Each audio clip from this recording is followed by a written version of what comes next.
mañana. Esta es una sección de entrevistas que estamos realizando. Usted díganos cómo quiere que se llame esta sección de entrevistas. Los vamos a estar leyendo en los comentarios. Y hoy tenemos un invitadazo. Arturo Ávila Anaya es licenciado en Derecho con certificaciones en Seguridad Nacional e Inteligencia Artificial. Actualmente es diputado federal del Congreso de la Unión por Morena y vocero del grupo parlamentario. Es miembro fundador de Morena y consejero estatal en Aguascalientes. Ha desarrollado una trayectoria que combina el servicio público, el análisis político y el sector privado, particularmente en temas de seguridad, tecnología y defensa.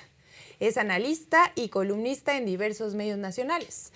Autor de libros sobre Fuerzas Armadas y fundador de proyectos editoriales y de análisis de datos enfocados en la comprensión de la coyuntura política y social del país. En esta entrevista, bienvenido primero que nada, Arturo Ávila. Gracias, ¿Cómo estás? Liz. Me da mucho gusto verte, saludarte y por supuesto saludar a la gente que nos ve desde casa. Bien contento de estar contigo. Yo estoy más contenta, bien tú sabes que te aprecio contigo, mucho. A partir de que regresaste a los medios de comunicación, porque debo decir que no me perdía nunca tus participaciones en la mañanera, ¿no? Ahora que estás en ese EP, pues no dejamos de verte, por supuesto. Bueno, pues en esta entrevista vamos a conocer no solamente al legislador, sino a la persona Arturo Ávila. Usted lo ve en todos los debates, en todas las mesas de análisis, lo ve escribiendo, lo ve en el Congreso haciendo su chamba. Usted sabe quién es Arturo Ávila. No necesita presentación, pero ya te la dimos aquí, gracias, diputado. Y miren, vamos a conocer un poco más a profundidad qué hay detrás de ese personaje que pone en su lugar a la oposición. ¿Quién es Arturo Ávila? Arturo Ávila es un hombre muy comprometido y con mucho amor a su país, ¿no? Hoy diputado federal, hoy vocero de un grupo parlamentario, hoy sin duda un defensor aguerrido del proyecto de la doctora Claudia Sheinbaum, del segundo piso de la transformación. Tengo una formación de abogado, como tú ya lo mencionaste, con estudios en la Universidad de Texas en Austin, con una maestría en dirección de empresas en el IPADE, ¿no? También con estudios de posgrado en leyes en la Universidad de California y en Harvard, Inteligencia Artificial y Seguridad Nacional. Vengo de una formación empresarial, ¿no? Aunque siempre con dimensión social, sí, ¿no? Que hay una diferencia significativa, ¿no? Cuando hablo de la dimensión social me refiero a que siempre anteponiendo el interés de que el valor más importantes lo genera sin duda siempre los colaboradores de una empresa, ¿no? Muy inquieto, siempre sí, un seguidor del movimiento de la transformación. Desde muy joven conocí al licenciado Andrés Manuel López Obrador, muy joven, a los 20 y tantos años. Me tocó hacer algunas cosas ahí en 2006, luego en 2012, luego en 2017. Y por primera vez participé en una campaña en 2019 a la presidencia municipal de Aguascalientes, que además nos fue muy bien. En Aguascalientes simplemente no existía Morena, ¿no? No. Y de una elección previa en donde habíamos sacado 3,000 votos, logramos 85,000 votos. Wow. Nos colocamos como la segunda fuerza más importante del estado y como una alternativa real para miles de mexicanas y mexicanos de ese estado. Posteriormente gané la encuesta a la gobernatura de Aguascalientes en 2022. No pude participar por los criterios de paridad de género y de acciones afirmativas que hoy existen. Apoyé a quien fue la candidata Nora Rubalcaba, que la volvería a apoyar 1000 veces, por supuesto, ¿no? Y no logramos ganar, pero quedamos muy cerca nuevamente de poder ganar. Y en 2024 me tocó ser candidato a diputado federal por el Distrito 1. En Aguascalientes hay 11 municipios. El Distrito 1 tiene 10 municipios, solo la capital no es. Y logramos una votación histórica, crecimos en un 100%. Y finalmente pues estamos hoy representando ni más ni menos que a nuestro estado, a la segunda circunscripción en la Cámara de Diputados, designado por unanimidad vocero del grupo parlamentario. Fui vocero de la presidenta, de la doctora Claudia Sheinbaum en la campaña de lo cual me siento súper, súper, súper orgulloso. Y hoy nos toca darles unas palizas históricas a los personajes que lamentablemente emergen de la política y que son el producto de la política neoliberal que tuvimos Hay en nuestro muchas país. cosas que quiero profundizar contigo, pero lo primero sí quiero preguntarte una cosa. Esta es una pregunta difícil antes de todo. Tú trabajaste para el movimiento, digamos, o sea, sin tener ningún cargo, sin ninguna aspiración política, empezaste a apoyar al licenciado Andrés Manuel López Obrador.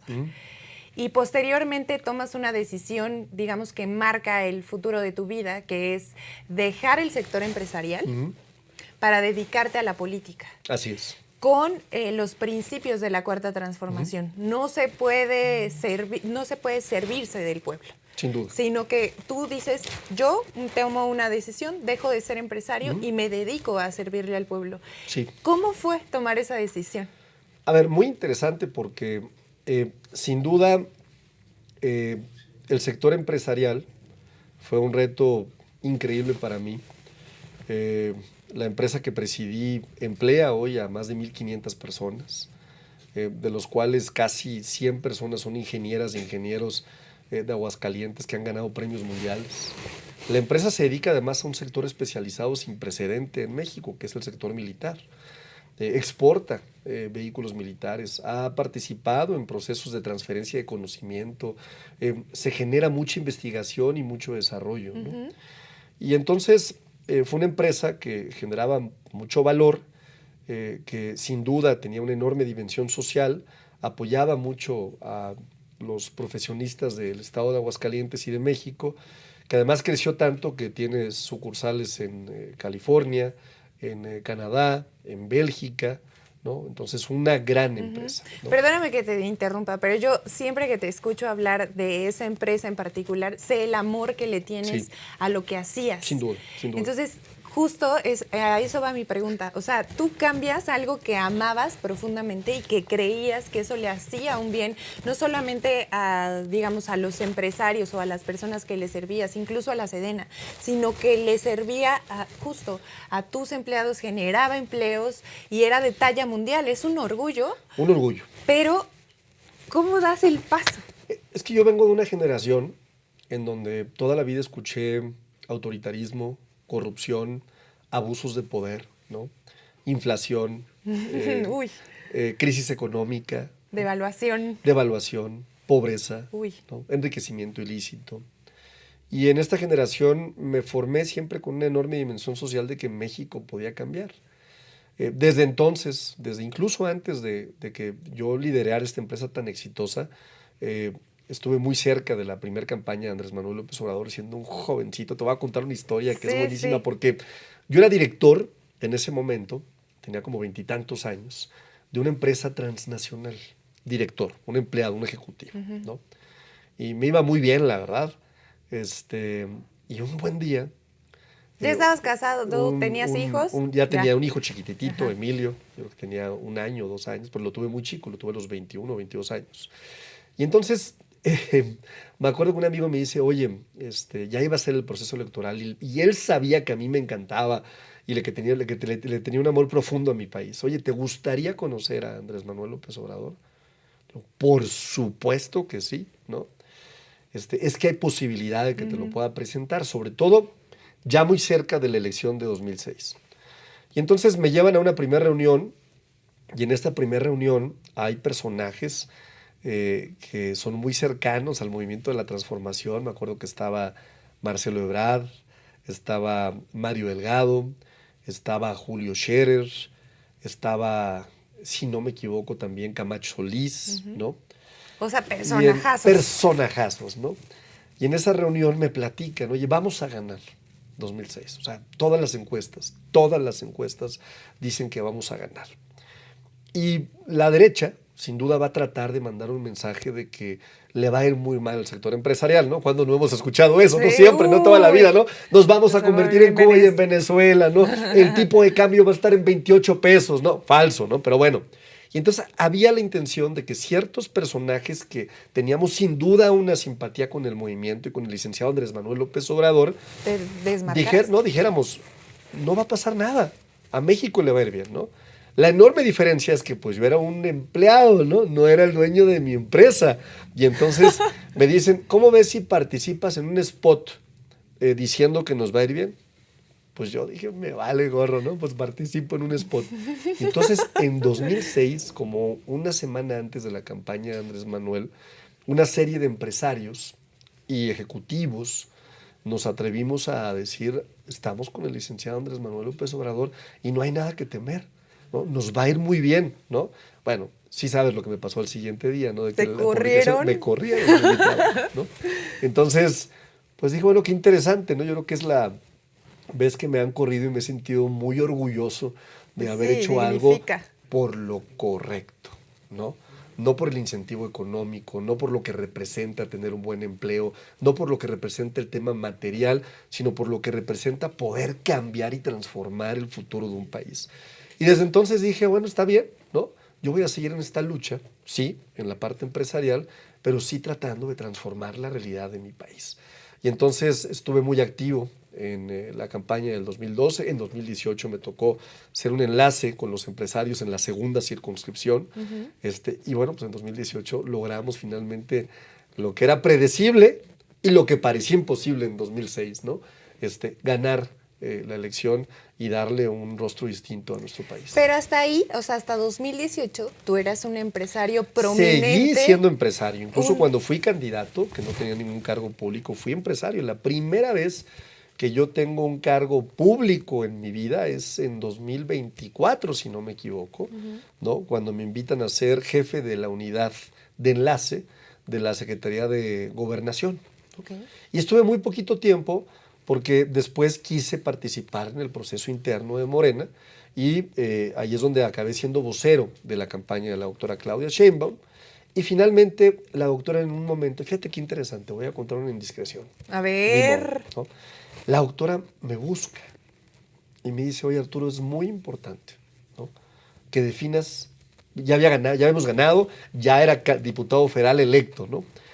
Que definas qué quieres ser, porque ser empresario, ¿no? Sobre todo un empresario que tiene contratos con el gobierno, tiene un conflicto de interés con ser diputado federal. Fíjate qué honestidad de nuestra presidenta, qué respaldo a los valores, porque a lo mejor en otras condiciones hubiera dicho, oye, Arturo me ayudó, fue mi vocero, es empresario, ¿no? Al contrario, en el pasado lo hubieran favorecido, ¿no? Y conmigo fue, tienes que tomar la decisión. Y la decisión fue, quiero ser diputado federal y quiero servir a México. Quiero ser un servidor público, ¿no? Con todo lo que implica eso, porque además en nuestro movimiento tenemos un principio que es rector, que es la austeridad republicana, que hemos determinado que los que estamos en esto tenemos que vivir en la justa medianía, ¿no? Y no porque pensemos que el producto del trabajo de un empresario o de un ejecutivo esté mal, No, sino al porque contrario. no puede haber gobierno rico con pueblo pobre. Es una premisa fundamental. Y porque ¿no? en algún momento ser funcionario público o dedicarte a la vida pública se va a juntar con ser empresario. Sin duda. Y muchas de las cosas que venden ahora los empresarios se las venden al gobierno. A ver, porque puede haber un conflicto porque de mis interés. relaciones podrían tener la posibilidad de que yo acercara ese negocio a la parte empresarial, ¿no? Sí, sí. Lo que sucedía en el pasado. Y entonces decidí salirme de la sociedad, ¿no? Dejar de dirigirla. Por supuesto, ser un participante muy activo en la vida política y entrar a una etapa distinta de mi vida. Y en esta etapa, pues también nos ha ido muy bien. No me quejo, la verdad, porque hemos sido, sin duda, defensores aguerridos de una oposición, primero que está moralmente derrotada, pero que es muy mentirosa. Muy. A ti te tocó estar al lado de Andrés Manuel López Obrador y te tocó algo que era bien importante, que era cómo le quitamos la infodemia, ¿no? A todo esto que dice la oposición, o sea, qué es lo cierto y qué es lo falso, ¿no? Bueno, yo creo que hoy como nunca, incluso me atrevo a decir que más que con el licenciado Andrés Manuel López Obrador, hay una infodemia terrible por parte de la oposición en contra del proyecto de la Y presidenta. es que con una aprobación como la de la presidenta Sheinbaum, evidentemente están desesperados por ganar la narrativa. Están desesperados por sí, ganar la antes de entrar yo te decía, o sea, hay unas cosas que se sacan de la manga y de pronto, o sea, ellos quieren imponer una narrativa y nosotros no podemos caer en ese tipo de cosas. Lo que están Al buscando contrario. ellos es decirle a la gente allá afuera, ellos son iguales a lo que ustedes tanto O sea, criticaron, ¿no? y además no lo que somos están iguales, diciendo, son iguales a nosotros. Claro, No, espérate. es peor, ¿no? Entonces, ¿qué hacen ellos, no?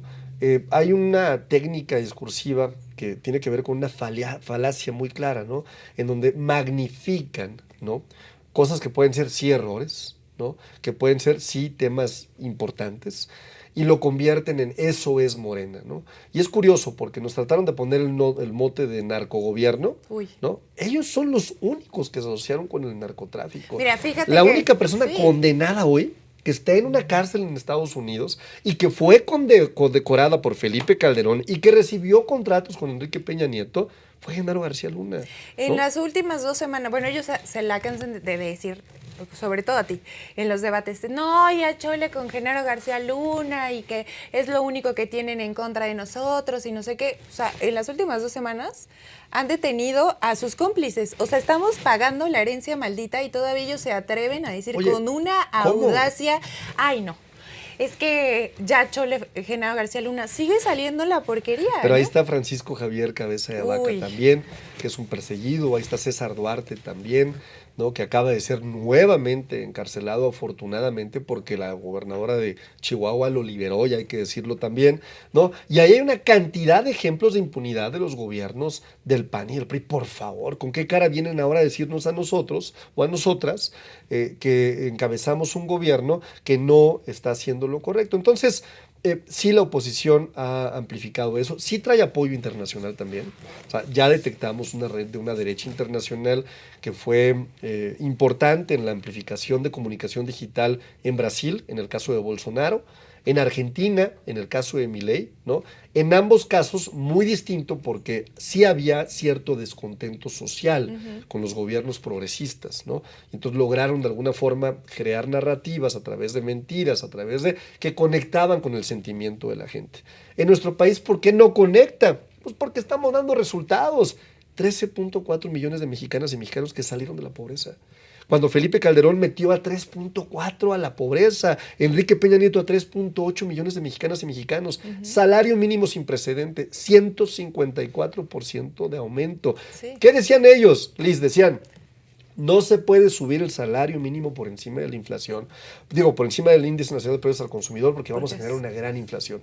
Y vendían como ventaja competitiva, te lo prometo, la mano de obra Barata. Eso O sea, es además indigno para lo todos que los decían mexicanos. es, inviertan en México porque aquí hay mano de obra barata. ¿Y eso qué genera? Desigualdad absoluta, ¿no? Pero esa desigualdad, ¿a quién favorece?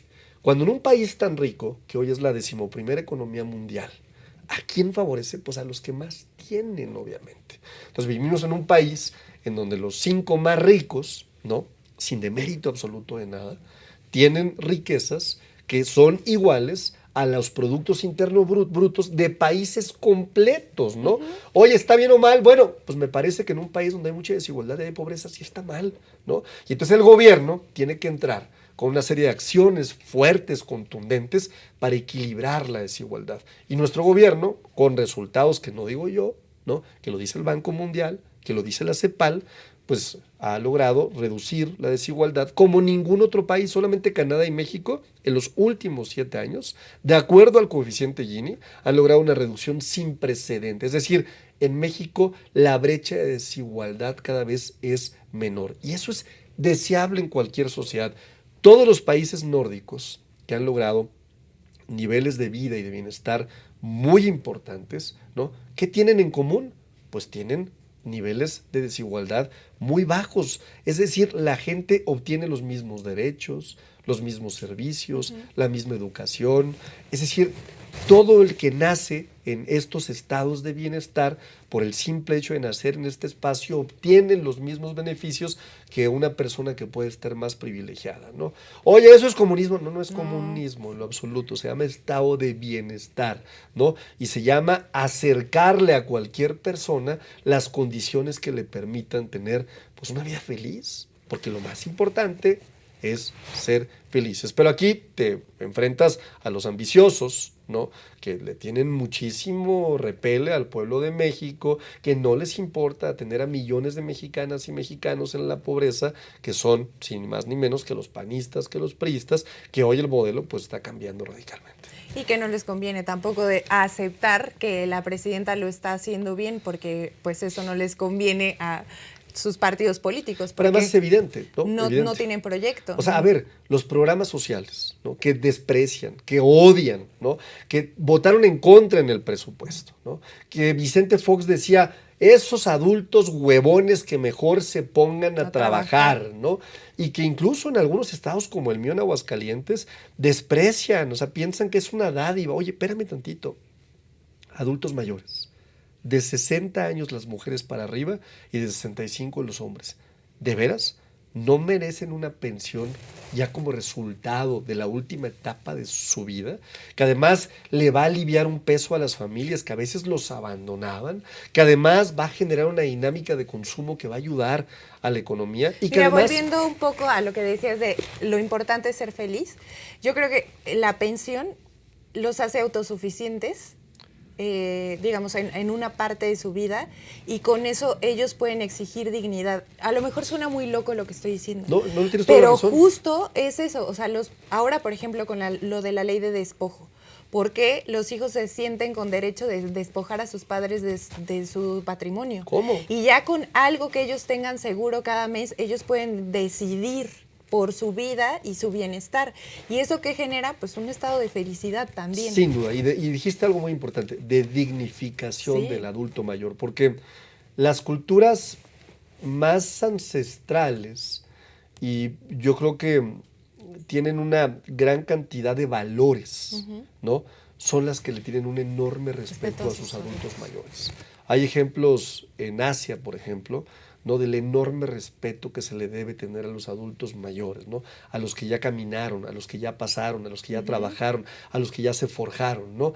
Y a la derecha le molesta muchísimo. Si ellos pudieran, acaban con ellos, ¿no? Si ellos pudieran, acaban con quien sea, ¿no? Los jóvenes, ¿no? Jóvenes construyendo el futuro, ¿no? ¿Qué tal les molestaba? Antes de ir a los jóvenes, Sí. quiero preguntarte, esto que acabas de decir sobre los adultos mayores, quiero preguntarte, esta es una pregunta que no te esperas, pero cuéntame, ¿cómo es que tu abuelo te inspira? Oh, muchísimo. A ver, mi abuelo fue sin duda, ¿no? Una de las personas que más influyó en mi vida, Federico Anaya Sánchez, ya falleció, ¿no? Fue abogado general de la UNAM, un abogado laboralista, un hombre justo, correcto, estudioso, muy trabajador, muy trabajador. Y sobre todo con una enseñanza histórica, ¿no? Yo, la primera vez que me llevó a trabajar a su despacho fue a los 8 años, ¿no? Y yo, además, recuerdo muy bien que el primer trabajo que me puso, ¿no? Fue a limpiar, ¿cómo se llama? Trapear, ¿no? Los pisos, ¿no? Yo andaba feliz, la verdad, trapeando y limpiando los pisos, ¿no? Me parecía excelente. Y con él se recibió una formación siempre entendiendo muy bien, ¿no? Dónde estaban los valores más relevantes del mundo. Él tiene un libro que se llama El hombre perfecto, ¿no? Y la naturaleza del libro es, primero, destacar que todos los seres humanos nacemos en la perfección. ¿Por qué en la perfección? ¿No? Pues porque evidentemente no hay nada de información ni buena ni mala, ¿no? Y entonces el hombre se va formando en la medida en la que van pasando los años a través de los valores y de las virtudes. Y entonces están las virtudes cardinales, ¿no? Que son la fortaleza, la justicia, ¿no? La prudencia, por supuesto. Y estas virtudes van acompañadas de ciertos valores que además compartimos en la humanidad. Y esto va generando que el hombre, con prueba y error, con la incorporación de los valores, pueda alcanzar, si no un nivel de perfección, pues sí un nivel de humanización que le permita trascender en este mundo, ¿no? Y ser felices, Sí. sobre todo. Entonces, era un humanista, sin duda, un humanista de primera, un hombre que me inspiró, un hombre al que estuve muy cerca, mi queridísimo Federico Anaya. Sí, o sea, justo por eso tienes esa visión de la dignificación de los adultos mayores Sin duda. y de cómo ayudarles en la última etapa de Sin su vida. duda. Digo, suena feo y todo, pero el punto es que ellos nos dieron a nosotros y el gobierno, o sea, si no se puede la familia por las condiciones económicas, alguien tiene que ocuparse de ese sector, y de todos, como decías, también de los jóvenes, de las madres trabajadoras. Porque además todos vamos a acabar ahí si tenemos suerte, ¿no? Si Si tenemos vivimos suerte. tanto, ¿no? Sí. Entonces, pues yo creo que además es algo bien empático, ¿no? Entonces es cuando yo digo, yo no puedo creer que la oposición, Liz, de pronto, ¿no? Le tenga tanto desprecio a nuestros adultos mayores. Mira, solamente como un mensaje para todos. ¿Tú cómo crees que ha cambiado las cosas en cuanto a la confianza que la ciudadanía le tiene a las instituciones públicas? Tú trabajaste, digamos, ofreciendo servicios y productos a las instituciones públicas. ¿Cómo ha cambiado tu visión en eso y cómo crees que los ciudadanos pueden tener más confianza en las instituciones ahora que el mayor indicador de, digamos, de percepción negativa vuelve a ser, según las encuestas, vuelve a ser la corrupción? Sí, a ver, yo sí creo que gran parte de este indicador de la corrupción está ligado directamente a unas amplificaciones digitales, ¿no? De casos de corrupción, ¿no? Que son denostables, que son criticables y que hay que criticar, pero que de pronto se exarberan, que los vuelven muy grandes, ¿no? Y entonces se vuelve a colocar como un ícono importante el tema de la corrupción, ¿no? Porque es una percepción, no es que la percepción porque es sea una realidad. ¿no? Y es una estrategia de comunicación de ellos, ¿eh? O sea, ¿dónde le pegan a un movimiento que ha promovido permanentemente la honestidad en el servicio público, ¿no? Pues pégale en eso, di que son corruptos, ¿no? O sea, la escuela de Jorge Castañeda te diría, pégales, miente, inventa, di mentiras a medias, ¿no? Yo mismo he sido incluso objeto de acusaciones, por ejemplo, de Mexicanos contra la Corrupción, que es una organización de Claudio X González y de Mario Amparo Cázar, que ahora sabemos que está más metida en rollos de corrupción que nadie, ¿no? Pues a mí te acuerdas que de pronto me sacaron una investigación supuestamente No, y además que parecía muy enorme novedosa. y novedosa, ¿no? Y uno de los puntos más relevantes para que la gente vea cómo manipulan la información es que Arturo tiene una casa de tantos millones de dólares en Estados Unidos, ¿no? Si tú no le cuentas a la gente la historia completa, lo más probable es que la gente diga cómo un diputado federal con ese sueldo puede tener una casa como esta en Estados Unidos, pues solo con actos de corrupción. Pero si ellos hubieran sido honestos, si hubieran sido o utilizado un periodismo real, hubieran dicho, bueno, ¿no? Este personaje viene de ser presidente de una de las empresas más importantes del mundo, ¿no? En materia militar, ¿no? Además, tú fresco saliste a decir, sí, pero sí además, es mía. pero además sí, fue lo sí mejor. La compré en mi sector empresarial, pues claro. Pero además lo mejor es que yo la declaré. O sea, no tenía nada que esconder, porque ellos, por ejemplo, ¿qué hubieran hecho? No, pues véndela antes de que ya entres a ser diputado porque vas a meterte en la bronca de la declaración patrimonial, ¿no? Métela a un fideicomiso, escóndela. Claro. ¿Por qué voy a esconder, ¿no? Lo que yo tengo como patrimonio, si es un patrimonio bien habido, bien ganado y que no tiene ninguna relación con la corrupción, ¿no? Claro. Y entonces, fíjate todo lo que logran en la narrativa. Primero, ¿cómo se llama la organización? Mexicanos contra la Corrupción. Nosotros le decíamos Entonces, a favor de la corrupción. Claro, entonces cualquier cosa que estos cuates publiquen ya tiene implícito, ¿no? Una referencia de que hay un tema de corrupción, lo que sea, ¿no? Lo que sea. Segundo tema, ¿cómo cuentan la historia, ¿no? La historia la cuentan diciendo que el diputado tiene una casa y entonces ahora resulta que el diputado tiene que explicar lo que no tiene que explicar porque lo declaró patrimonialmente, ¿no? Y porque viene de un sector empresarial, ¿no? Entonces, en ese orden de ideas, te puedes dar cuenta de cómo han manipulado mucha información, ¿no? Oye, el tema de Tabasco, de la barredora. Nosotros lo metimos a la cárcel. Nosotros determinamos que este personaje estaba vinculado a una organización criminal. Ah, no, la barredora, un escándalo de corrupción, sí, que perseguimos nosotros. Oye, el tema que tiene que ver con los marinos y la venta de combustible ilegal, o la importación de combustible ilegal. ¿Quiénes fueron los que metimos a la cárcel a los vicealmirantes que estaban involucrados en estos esquemas de corrupción? Nosotros, por investigaciones nuestras. ¿Quiénes combaten la corrupción? Nosotros, no somos comparsas absolutamente de nadie, ¿no? Y entonces lo que han hecho a través de las redes digitales es amplificar estas narrativas para decirle a la gente, mira, son iguales. No, no somos iguales. Aquí en este movimiento, quien la hace, hay pruebas, ¿no? Y sin linchamiento mediático, la paja, ¿no? Tú eres representante de un grupo parlamentario y eres parte del movimiento de la transformación y consejero estatal, todo eso. Desde, digamos, desde la dirigencia, porque sí ocupas un lugar de dirigente dentro del movimiento y del partido, hay señalamientos en contra de personas que están dentro del movimiento y del partido. Primero, ¿cómo se tratan esos temas dentro del partido? Y segundo, ¿cómo podemos nosotros, o sea, me refiero a cómo podemos nosotros tener la certeza de que dentro del movimiento se combaten esos actos, digamos, que no van acorde al movimiento de transformación? A ver, yo empezaría por decir primero que este movimiento no es un movimiento de referentes, ¿no? Es un movimiento de muchísimos mexicanos y mexicanas. Por eso, a mí me parece que una gran noticia es que hay 10 millones de mexicanas y mexicanos afiliados este año, en un solo año, a nuestro movimiento. Gente que está con nosotros, el partido más grande de América, ¿no? Y quizás del mundo, si lo comparamos con indicadores de gestión con poblaciones.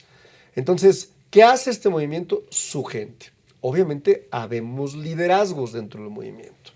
Y ahí viene la parte más importante. Yo sí soy de los que piensan. Uno, institucionalmente debemos de cuidar muchísimo el movimiento, muchísimo el movimiento. Es decir, nos toca representarlo, nos toca hacer la cara y entonces nos toca enaltecer los valores del movimiento, porque la vara con la que nos están midiendo allá afuera es una vara que nosotros mismos hemos puesto en términos de qué representamos. Representamos autoridad republicana, representamos lineamientos éticos morales, representamos no al desfalco, no a la corrupción, no al robo. Y entonces se vuelve muy atractivo cuando de pronto uno o dos o tres cometen un error o se equivocan o hacen una conducta que no debería ser parte de nuestro movimiento, ¿no?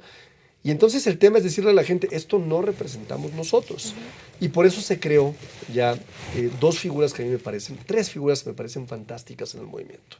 Primero, el movimiento ha decidido bajar su nivel de organización a comités seccionales. ¿Qué quiere decir esto para que la gente nos entienda? En nuestro país hay 75,600 más o menos secciones electorales en toda la República Mexicana. Bueno, hoy hemos designado mediante asambleas a presidentes, presidentas, secretarios y secretarias generales de cada sección electoral. Lo que no había hecho nunca ningún partido en la historia de este país. Pero además lo hemos hecho de forma voluntaria porque no reciben ningún emolumento y es gente que va y que quiere participar. ¿Qué sigue después de estas? Que regresa a la esencia del movimiento. Claro, que quien organice, quien tenga la fortaleza, sean las bases del movimiento. Segundo tema importante, estos comités seccionales se van a constituir en comités municipales, ¿no? ¿Y qué van a hacer los comités municipales? Pues van a auditar y van a ponderar y van a valorar el desempeño de nuestra gente, ¿no? Porque de nada nos sirve un presidente municipal que es de Morena, pero que se comporta como un priista. Eso no lo queremos en el movimiento, ¿no? De veras, sí. ¿No? O sea, de nada nos sirve un gobernador que es de Morena, pero que no se comporta de acuerdo a los valores de nuestro movimiento. Entonces, sí va a ser muy importante. Una, que la base sea la que empiece a determinar, no, esto no representamos nosotros. Segundo, que eso es más o menos lo que dice la presidenta de Morena, Luisa Alcalde, cuando dice hay sumas que nos suman. Hay sumas que nos suman, ¿no? Y entonces no cualquiera puede entrar al movimiento de transformación ni tampoco al partido político. En términos legales, cualquiera puede porque es un derecho político electoral, ¿no? Pero eso no quiere decir, ¿no?, que no te vayamos a evaluar si tienes señalamientos serios. Y entonces ahí entra la Comisión de Honestidad y Justicia, ¿no? En donde se toma la determinación de decir, oye, ¿este es un personaje que representa nuestros valores? No. ¿Este es un personaje que tiene escándalos públicos que son reales? Sí. Bueno, pues entonces no puede participar, ¿no? Sucedió en el caso, por ejemplo, de Yunes en el Senado de la República, ¿no? Él decidió acompañar las reformas constitucionales en una alianza legislativa, ¿no? Que nos permitieron sacar adelante la reforma judicial, que hoy ya no necesitamos porque hoy ya abortan muchísimos con nosotros en el Senado, pero bueno, ¿no? Pero también en ese momento decidió también nuestro movimiento decir, no, no puede formar parte de nuestro movimiento porque sigue afiliado al PAN, tiene un procedimiento contencioso contra el PAN y está peleando su militancia con el Partido Acción Nacional, ¿no? Ese es un buen ejemplo, ¿no? Otro ejemplo importante es que en la última reunión de Consejo de Morena aprobamos lineamientos éticos. Y entonces nosotros mismos dijimos, a ver, ¿qué no se puede en este movimiento? Pues no se puede traer joyas, no se puede tener o volar en primera clase, no se puede tener escoltas, no se puede volar en avión privado, ¿no?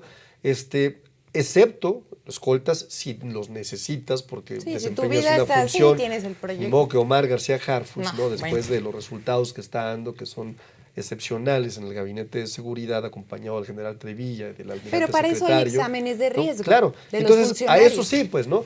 Pero los demás no, porque no necesita. A ver, la presidenta camina por la calle, sola, ¿no? Tiene esa posibilidad de que la acompañe la gente. Es otra cosa completamente, ¿no? Y entonces el lineamiento ético es un lineamiento ético de cómo debemos de comportarnos. Y me parece que en quien no esté de acuerdo, que no forme parte de este movimiento. Ahí está el PRI, ahí está el PAN, ahí está el Movimiento Ciudadano, Sí. ahí se vale todo, ¿eh? Ahí se vale Y nadie todo. los critica. O sea, estos sí andan en aviones privados, estos sí traen relojes de 8 o 7 millones de pesos y nadie les dice nada. O sea, estos son lo que representaba el gobierno en el pasado, ¿no? Entonces, si alguien no quiere ser parte de este movimiento, que implica, sin duda, un movimiento de justa medianía, como lo decía Juárez, y que implica, por supuesto, entender que se viene al gobierno a servir y no a servirse del gobierno, pues ahí están los demás partidos. Quiero preguntarte ahora algo personal. ¿Cuál es tu deporte favorito? Híjole, tengo varios. A ver, el tenis, sin duda, es un deporte que me encanta. El fútbol, soccer. ¿Ok? ¿Eres pambolero? Sin duda, fui súper pambolero. ¿Juegas fútbol? Jugué mucho fútbol cuando estaba más chavo, en varios equipos. Hoy solamente si me invitan al juego de las estrellas, ya sabes, de los de la selección de quién sabe cuántos años atrás, ¿no? Porque no creo que pueda aguantar unos 20 minutos. No, sí aguantamos un tiempo completo, yo creo que sí lo aguantamos. ¿Sí? Sí. ¿Madrid o Barcelona? Híjole, a ver, no tengo, y esto va a parecer raro, ¿no? Yo le fui mucho al Real Madrid cuando Hugo Sánchez jugaba ahí. De hecho, era de los que no me podía perder un partido del Real Madrid porque estaba Hugo Sánchez ahí, que fue un fenómeno, ¿no? Pero después cuando Rafa Márquez, ¿no?, empezó a jugar en el Barcelona, pues también el corazón se va hacia donde están los mexicanos. Entonces, en algunos momentos me parece que sí fui aficionado del Barcelona, en otros momentos del Real Madrid, pero me quedo mejor con mis Pumas aquí en México, ¿no? Ok, le vas a los Pumas. Los sí, Pumas, aquí por también supuesto. hay mucho. ¿Cuánto le van a los Pumas? Sí. Puro Puma acá, ¿eh? Bueno, dime. ¿Quién le va a la América aquí? Nadie. Nadie, porque si no, no trabajaría aquí. Miguel. Miguel, perdón. Hijo, man. Miguel es el productor. Perdónanos, Miguel. ¿Dónde está Miguel? Ahí en cabina. Ya, Perdónanos, Miguel. Ni modo, Miguel. Nadie es perfecto. No importa, pues. ¿Cuál es un gol inolvidable? Un gol inolvidable, híjole, son varios, ¿no? Yo creo que el Mundial del 86, Negrete, ¿no? En esta media tijera hacia atrás con un gol que nos hizo a todos. Bueno, ahorita me acuerdo y digo, ¿te acuerdas de ese gol? Yo no había nacido todavía. Nah, Te lo juro, ¿en el 86? En el 86, ¿de qué año eres tú? Del 89, yo todavía no bueno, nacía. Soy tremendo, hombre. No, todavía no nacía. Bueno, ¿qué película siempre te hace llorar? La vida es bella, ¿Siempre te hace llorar? sin duda. ¿Y prefieres ver una película o ir a jugar fútbol? ¿Ver una película o ir a? A jugar fútbol. Yo creo que prefiero ver una película, una buena película, ¿no? Porque también ahora con la oferta que tenemos, para atinarle a una es increíble, ¿no? No, Uno pasas más se horas. mete a todas las plataformas y dices, ¿qué es esto? ¿No? Cuando te encuentras una buena película, dices, por fin, encontré una buena película, ¿no? ¿Prefieres libro físico o digital? Los dos. Me siento mejor cuando tengo un libro físico que cuando tengo uno digital, pero sí tengo mi pequeña tablet de ¿En dónde vas? Amazon. ¿Y donde tú que voy. viajas un montón, vas Sí, leyendo o sí, vas sí. viendo redes sociales? No, voy leyendo cuando puedo, voy viendo redes sociales también, voy trabajando también cuando puedo, sí, sin duda. ¿Cuál es tu red social favorita? Eh, yo creo que X me gusta, ¿no? ¿Te gusta, o sea, Por lo que implica, pero entiendo perfectamente bien que la conversación está en TikTok, ok? ¿no? Todas me gustan mucho, ¿no? Yo te diría que hoy la conversación social está en TikTok, en segundo lugar está en Facebook, Instagram es una red pequeña, pero que es para un segmento muy específico, y TikTok es sin duda la guerra política, ¿no? Y también de amplificaciones, y a mí me divierten mucho los bots, no creas, o sea, no me la tomo muy en Te serio. veo, te O veo, sea, te veo. Bueno, quiero preguntarte, ¿qué te inspira? ¿qué me inspira? Me inspira sin duda mis hijos, ¿no? Scarlett, Emilio, porque me siento muy orgulloso de estar construyendo un mejor futuro para ella y para él, ¿no? Quizás un México que yo no tuve, o que estoy teniendo ahora, ¿no? Entonces me inspira mucho eh, ver a los niños, ¿no? Ayer estuve en una gira en Aguascalientes, en varios municipios, y parte de la actividad fue hacer algunas posadas para niños, ¿no? Y las sonrisas, pensar que lo que estás haciendo es porque les vas a dejar un mejor futuro que el que tú tuviste, me parece que es algo que no es intercambiable por nada. Yo te veo y pienso que eres un hombre muy apasionado de lo que haces. Sí, me encanta. Y de lo que ves y de lo que describes y cómo manejas tus redes sociales. Es como justo que la gente vea no solamente tu trabajo, sino lo que sientes al hacer tu trabajo. Sin duda. Pero quiero preguntarte algo muy personal. ¿Cuál es tu emoción predominante cuando abrazas a tus hijos? Amor. Amor 100%. Hay quien dice que no es una emoción, ¿no? Hay quien dice que el amor es el conjunto de muchas emociones acompañadas de la apertura del ser, ¿no? De la esencia de una persona, ¿no? Pero se combinan felicidad, se combina nostalgia, se combina ternura, se combina compasión, ¿no? Porque cuando abraza a un hijo, pues sin duda no hay un amor tan natural, eh, tan limpio, que no implica ningún intercambio, que es puro, ¿no? Y por supuesto que la nostalgia viene cuando de pronto los ves creciendo, ¿no? La compasión cuando hay un error también, y con ese amor tienes que corregir, con esa compasión, ¿no? O tienes que educar de alguna forma, ¿no? Tengo excelentes hijos, déjame decirte que son de primera, la verdad. Emilio, le voy a echar aquí un anuncio, estudiante del ITAM de Economía, pero además tiene un grupazo musical que él Órale. encabeza, se llama Agua Dulce. ¿Dónde lo podemos encontrar? Pónganle Agua Dulce en cualquier plataforma, con Emilio Ávila. Canta, compone, toca la guitarra, toca el piano. Órale. La abrió la Feria de San Marcos pasada Maroon 5, ¿no? Es un fuera del lugar, ¿no? Y Scarlett, que sigue estudiando todavía la preparatoria, y que es una bailarina de ballet excepcional, patina sobre hielo, es medalla de oro Es una infantil artista. Los dos. en patinaje sobre hielo, fue la 12 del mundo, fíjate, en su categoría Scarlett en danza y en ballet, y hoy está terminando ya la prepa y me dice que va a estudiar Derecho. Entonces, pues estoy muy contento. Pues muchas gracias por haber venido, Arturo. Gracias. ¿Algo que le quieras decir a todos los que te siguen y al público de SDP Mañana? Pues agradecerte mucho, Lisa, a ti. La verdad es que eres una figura que nos inspira a muchos. Cuando a mí, te lo he dicho muchas veces, la oposición de pronto me quiere poner motes de todos, ¿no? Y uno de ellos es la Vilchis del bienestar, ¿no? Me da un orgullo y digo, sí, así díganme, ¿no? Porque es una compañera de primera, eres una compañera de primera, Muchas has gracias. estado en la lucha durante mucho tiempo y estoy seguro que seguirá siendo parte de este proyecto, parte muy importante. Y agradecerle mucho a la gente que nos ve desde su casa, a SDP Noticias, por supuesto, ¿no? Con todo su ánimo, con la gente que está aquí prendida, emocionada, Miren nada más. contentos, ¿no? Aquí la acompañas así como... ¿No? Por supuesto, a todos los que forman parte de este gran equipo, a Poncho Gutiérrez, a Julián Mazoy, al propio Federico Arriola, que es un buen amigo, ¿no? A su papá, a don Federico también, pues agradecerles mucho, ¿no? Yo creo que han hecho algo bien interesante en este medio de comunicación. Y hoy que estés aquí, pues a mí me encanta, me encanta. Invítame mucho, por favor, querida. Claro que sí, siempre bienvenido. ¿Dónde te podemos seguir, Arturo? Arturo Ávila, _MX en todas las redes sociales, en TikTok, en X, en Facebook. Ya rebasamos en Facebook los 200,000 seguidores. ¡Órale! Ya rebasamos en TikTok más de 1.5 billones de likes.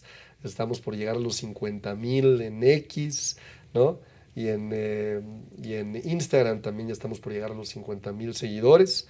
Les prometemos buenos contenidos y buenas palizas a la oposición. No se lo pueden perder. Hay mucho buen contenido en las redes sociales de Arturo Ávila, que es el rockstar de la política mexicana. Muchas gracias, Arturo. Muchísimas gracias, te lo aprecio mucho. No olviden darle like, suscribirse a este canal y comentar para que el algoritmo nos pase a más personas. Unas 3 palabritas es suficiente. Díganos qué piensan de la política que hace Arturo Ávila y también síganlo en sus redes sociales. Nos vemos pronto. Adiós. Adiós.